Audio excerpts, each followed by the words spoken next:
what we are going to look today is that we are going to look towards this particular equation, which is a very basic equation, which tells that force equals mass times acceleration.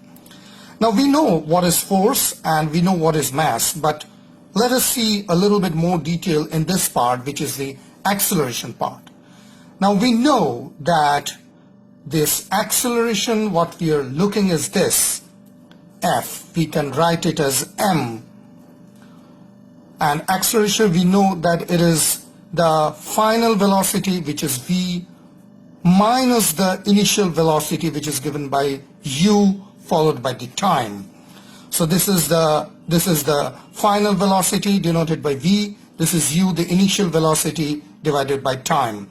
So, and if we take this equation, we can rewrite it as F equals mv minus mu followed by t. So you see, this is the final velocity, this is the initial velocity. Now what is this mv all about?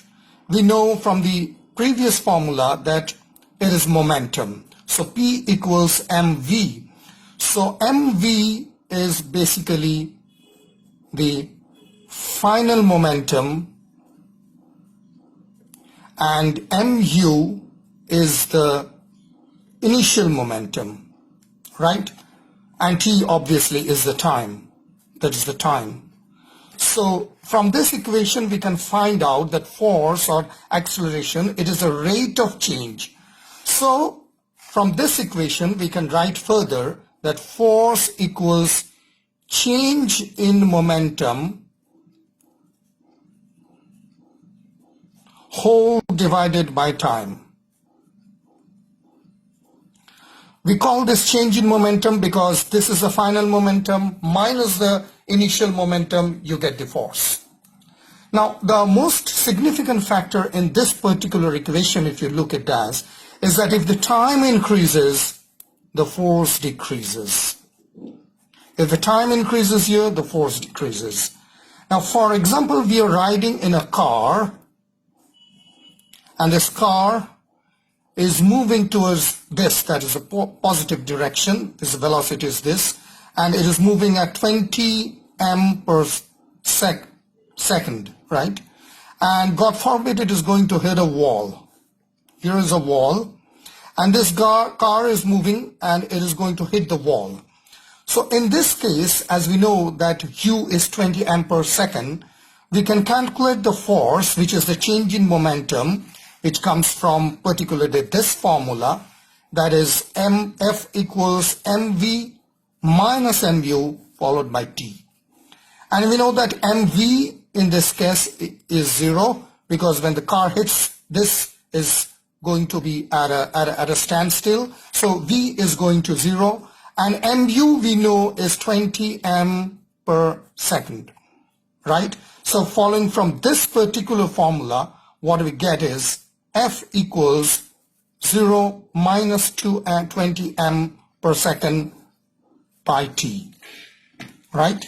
So what we are trying to show from this particular thing is that as the time we have shown that it increases, the force decreases. That means when we are riding a car and we are supposed that we are going to hit a wall, the car manufacturer always tries to get something which will increase this time and it will reduce the force. Increasing the time will reduce the force. That means it will lower down the maximum damage that is being caused.